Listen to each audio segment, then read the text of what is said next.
تو اللہ جگہ جگہ مسلمان کو ٹوکتا ہے کہ یہ کام نہیں کرنا، یہ کام کرنا ہے۔ کفار جو ہیں وہ اللہ کے دوست نہیں ہیں، اس لیے اللہ انہیں کچھ نہیں کہتا، وہ غلط کرتے جاتے ہیں۔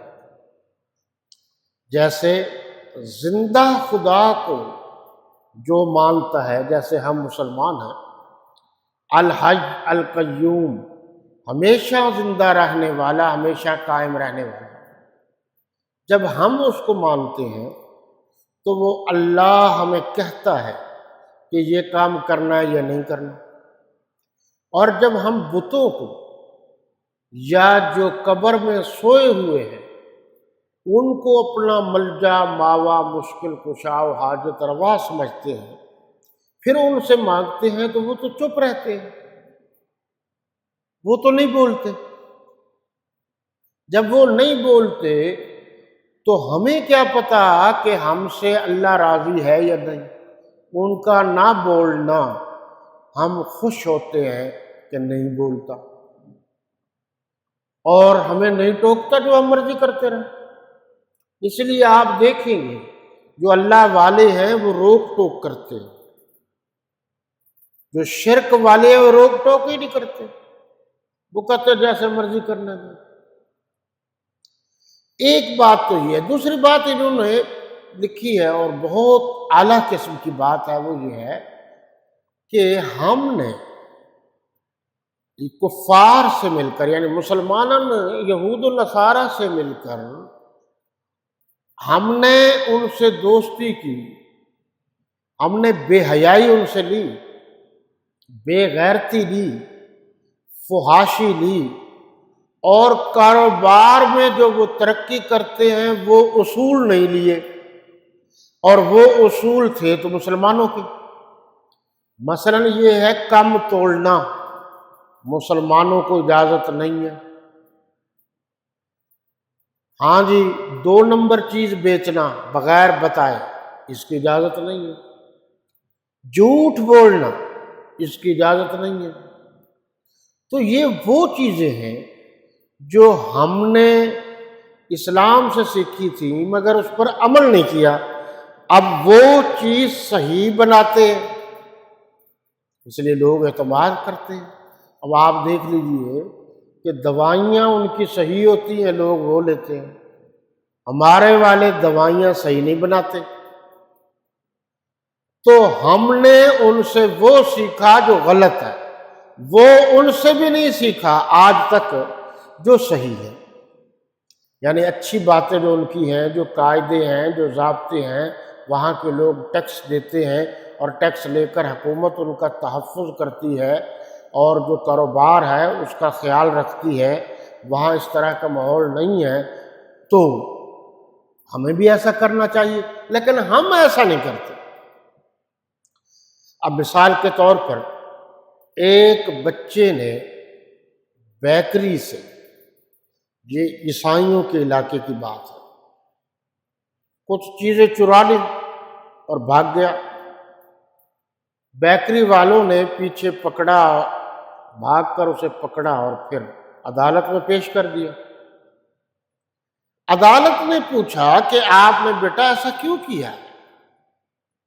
تو اس نے کہا اس لیے کیا ہے کہ میری امی، میری بہن بھوکی تھی، میرے پاس کچھ نہیں تھا، ابو ہے نہیں، مجبوراً میں نے ایسا کام کیا، ورنہ میں نہ کرتا۔ تو ہماری طرح جج نے نہیں کیا۔ جج کھڑا ہوا اور سب سے پہلے پولیس والوں سے، خود سے، باقیوں سے کہا کہ اس کو فنڈ اکٹھا کر کے اتنا دے دو کہ اس کی ضرورت پوری ہو جائے۔ پھر بیکری والوں سے کہا کہ آپ نے بغیر تصدیق کے ایک بچے کو مارا ہے اور میرے پاس لے آئے ہیں، تو آپ کو پہلے تصدیق کرنی چاہیے تھی۔ اس کے بعد جج نے کھڑے ہو کر اسے سلام کیا اور سلام کرنے کے بعد کہا کہ یہ ہمارا قصور ہے، آپ کا قصور نہیں ہے، یہ حکومت کی ذمہ داری ہے کہ غریبوں کا خیال رکھے۔ اب جو یہ لفظ ہے نا، یہ چپتا ہے۔ اسلامی نظام کی بنیاد یہی ہے کہ مسلمانوں کا حکمران وہ ہوتا ہے جو غریب مسلمانوں کا خیال رکھے۔ ہمارے یہاں خیال یہ رکھا جاتا ہے کہ اس کو کس طریقے سے ذلیل کرنا ہے اور کس طریقے سے پریشان کرنا ہے اور کس طریقے سے لوٹنا ہے۔ اچھا، ہمارے جو مسلمان تھے پہلے، وہ آپ اگر پرانی کتابیں پڑھیں تو اس طریقے سے غیر مسلم مسلمان نہیں ہوئے، بلکہ جو ہمارے مسلمان تھے انہوں نے محنت کی ہے۔ ایک محنت ہے اللہ کی عبادت پر، وہ تو برحق ہے۔ ایک محنت ہے اچھے اخلاق کی، دوسروں کو قریب کرنے کی، یہ بھی ایک محنت ہے۔ تو میں نے پڑھا کہ ایک مسلمان جب صبح دکان پر جاتا تو اس کی بکری بہت ہوتی، پھر وہ ظہر تک اپنا کام کرتا اور پھر دکان بند کر دیتا۔ لوگوں نے کہا کہ جناب آپ کی بکری ہوتی ہے تو آپ ظہر کے بعد پھر دکان کیوں نہیں کھولتے؟ تو اس نے کہا یہ جو میرے ساتھ ہے نا، یہ عیسائی ہے، دکاندار عیسائی ہے، میری تو بکری ہو جاتی ہے۔ اب ذرا آپ غور کریں گے، کسی دور میں مسلمانوں کی بکری زیادہ ہوتی تھی، عیسائیوں کی کم ہوتی تھی، اور آج کل عیسائیوں کی مال پر یا یہودیوں کی بنی ہوئی چیز پر اعتماد کیا جاتا ہے۔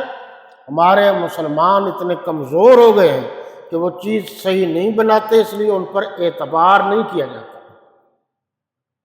اس نے کہا کہ میں نے سوچا مجھے تو روزی مل جاتی ہے، یہ بیچارہ سارا دن فارغ بیٹھا رہتا ہے،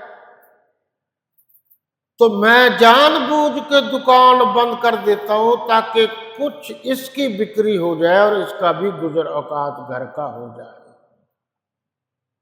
جب مسلمان اپنے پڑوسیوں کا اس قدر خیال رکھتے تھے تو پھر کامیابی مسلمانوں کے قدم چومتی تھی۔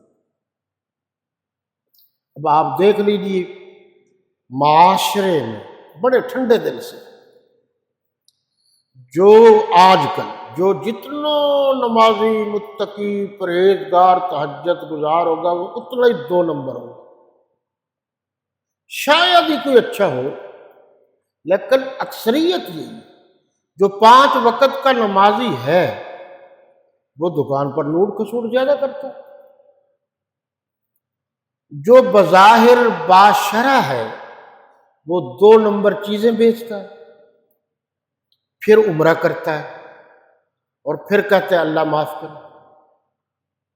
رمضان شریف میں یہی مسلمان مہنگی چیزیں بیچتے ہیں، پھر مہنگی چیزیں بیچنے کے بعد کہتے ہیں جو ایک رکعت ہماری جو ہے نا جی وہ جماعت کے ساتھ رہ گئی ہے۔